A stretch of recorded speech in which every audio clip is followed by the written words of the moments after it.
In the government shutdown bill passed by the Senate, hastily cobbled together by Republicans and Democrats, you might recall, unfortunately, there is a hemp ban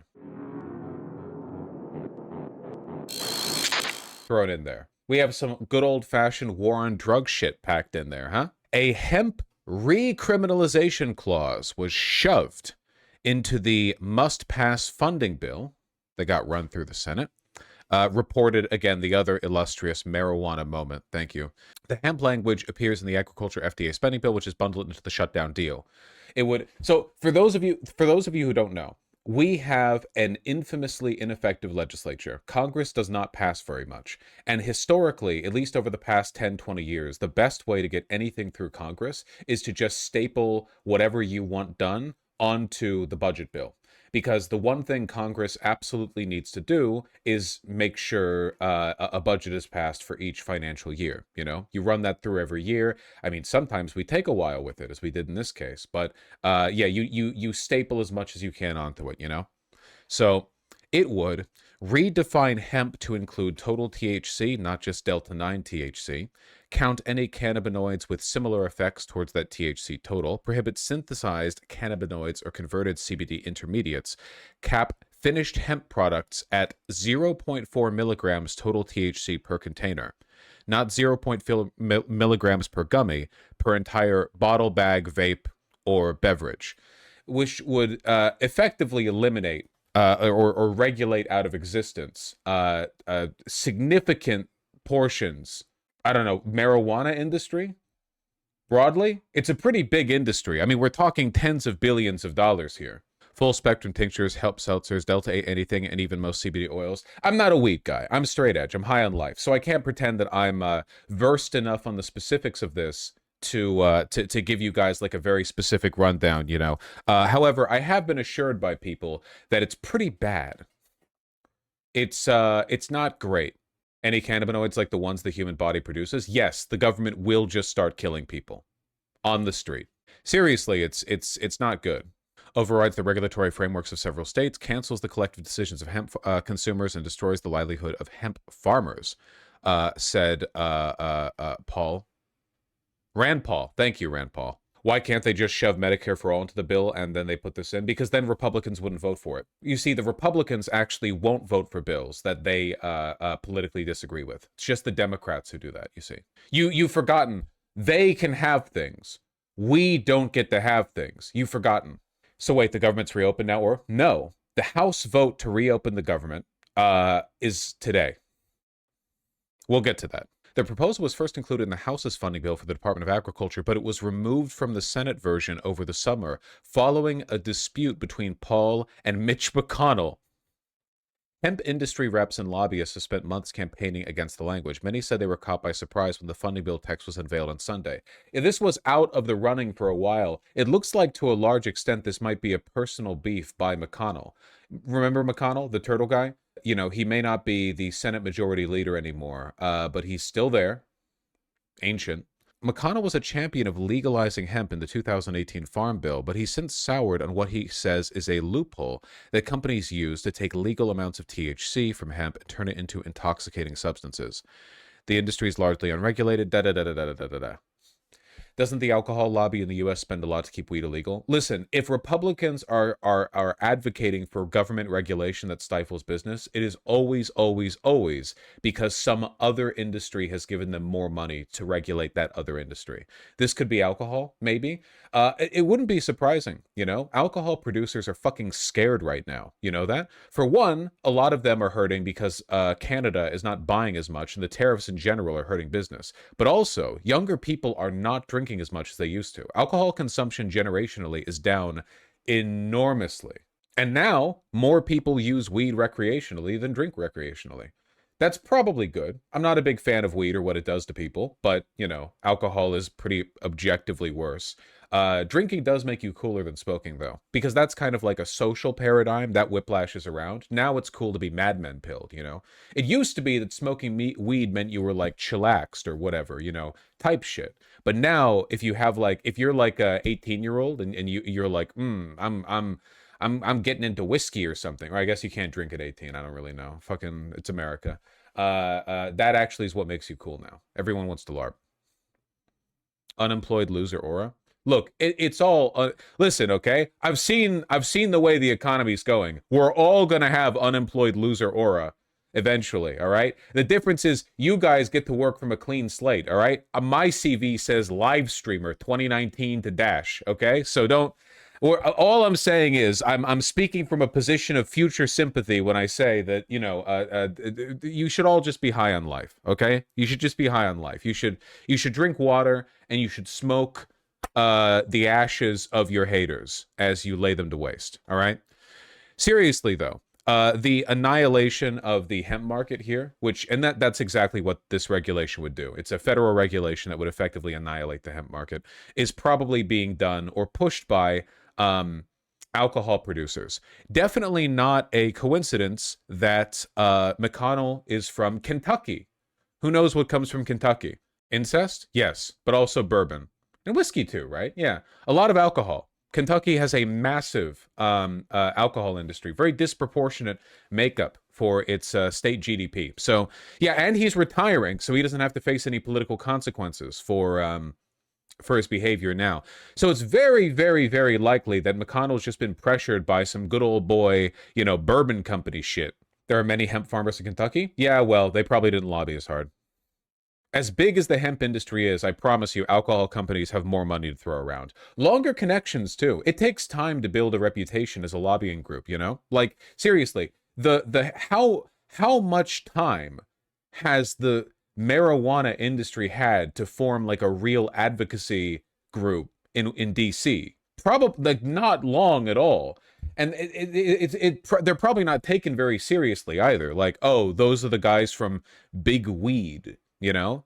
With the alcohol, I mean, at the very least, that goes back millennia. You have a way more perceived legitimacy there going back. Big Weed is genuinely a thing in Canada, lol. Yeah, well, you know. Fetterman voted yes on this despite weed legalization being one of his main things when he ran. Well, Republicans know when to fall in line. Like, American bourbon has global reach, whereas weed does not. Oh, that's another good point. Yeah, American alcohol, at least some of our alcohol, has an international reach, and our weed probably doesn't, right? Like, there probably aren't people all around the world going like, yes, and this bud is from America, whereas our bourbon or our whiskey might be well known internationally. So there's a bigger like market to play on there. I can't imagine why none of our alcohol is worth shit. That's not true. Rep. Thomas Massie plans to vote no on the bill to open the government, and his office says the hemp provision is a part of that decision. Massie said he supported Senator Paul's efforts to strike provision. Huh. If the reopen the government bill fails in the House because too many Republicans are against the regulation on hemp production, that would be incredibly funny. That's actually false. The Netherlands is full of Cali weed. That feels so wrong to me. The Netherlands? Can you not grow marijuana in the Netherlands? Isn't the Netherlands like insanely productive agriculturally? Shouldn't they have big weed farms? They're both like culturally and agriculturally.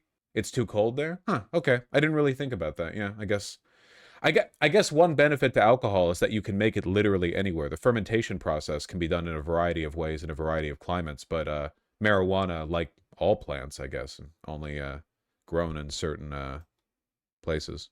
Oh, okay. It's a legality issue. Weed is paralegal in the Netherlands. Huh. Interesting. Okay, well, anyway, we're learning lots of stuff today, but yeah. So if this bill ends up sinking in the House, which is unlikely, by the way, but if it ends up sinking in the House because McConnell was bribed by Big Bourbon to overregulate hemp producers, that would be extremely funny. Extremely funny. Is Rand Paul secretly dark woke? No, he's pretty evil, but, I mean, he does seem to believe a lot of the stuff he says? Question mark? It's very rare to find libertarians who seem principled. I don't know. He's weird. He's very strange. The band's coming at a time where industrial hemp's experiencing a renaissance. It's a shame. Yeah, no kidding. The black shirt that I wore on stream yesterday was 50% hemp, too. You do a lot of stuff with that, you know? You think we'll get a revisit of the Citizens United crap after this all settles out? Do you know how this works?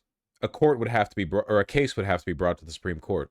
So no. That being said, our country is basically like fucked until Citizens United gets overturned, even if it takes 100 years. It's not. There's no future for America unless something gets done about that. What's Citizens United?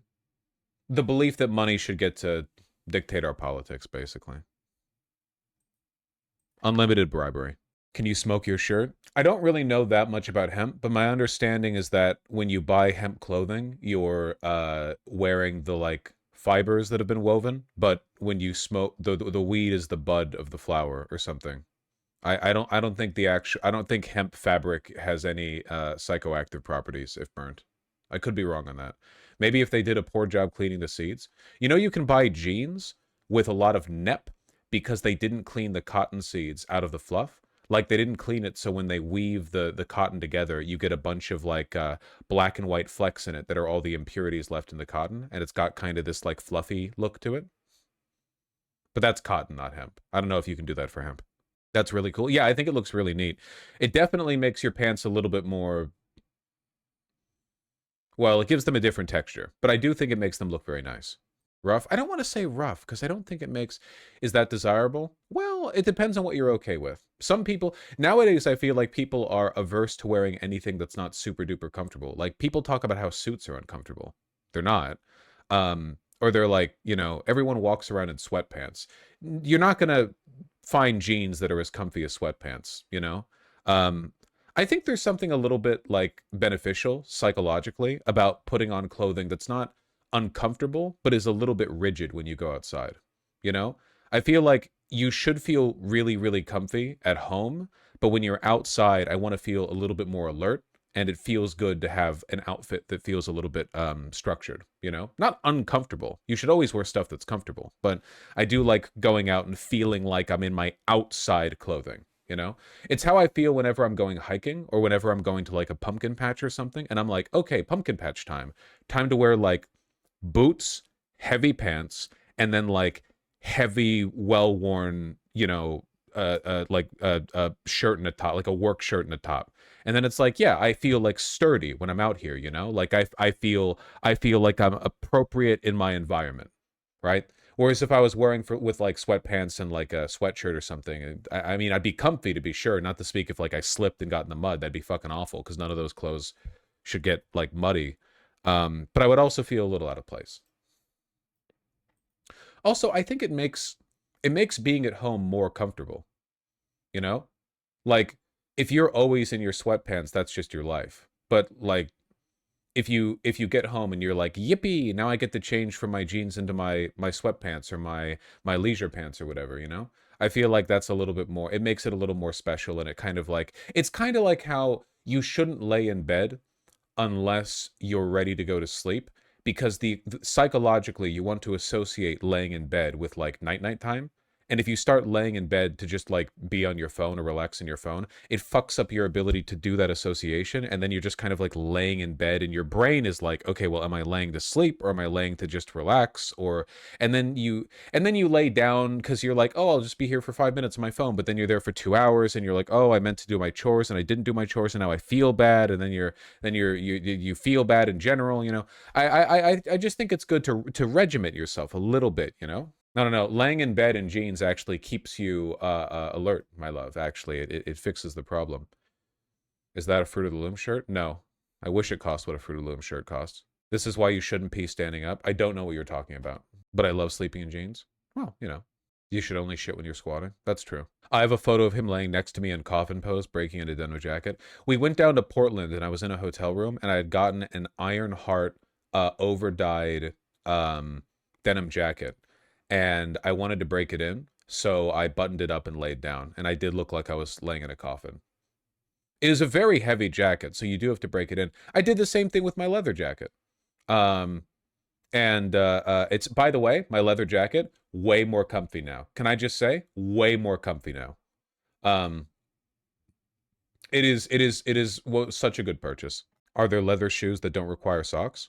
Yeah, loafers. So you can still wear no-show loafer socks with them, but I have some socks that are intended to be worn barefoot right back here. You just have to, if you're wearing loafers without socks, you need to make sure they fit your feet perfectly. You no longer have a margin for error. You don't have like a little cotton barrier that's meant to shore up the tight parts and fill out the loose parts or whatever. You need to make sure that they fit perfectly. So be confident in your sizing. All there is to it. Check out this insane leather jacket. Oh, from Brut. I love Brut. I'm a big fan of this company. I want to know more about their production process. Their stuff is made in China, which is not necessarily bad, by the way. But it does look really nice.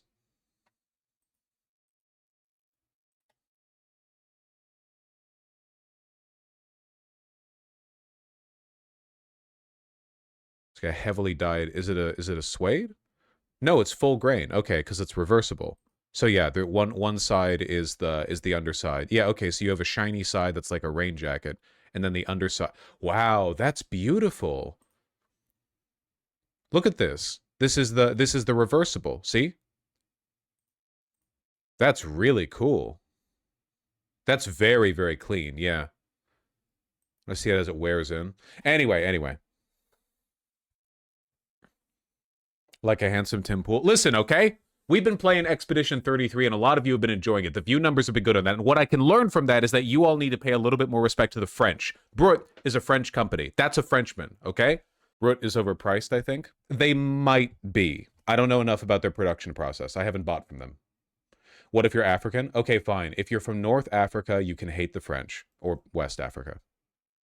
Or anywhere in Africa. Or anywhere. Okay. Type shit.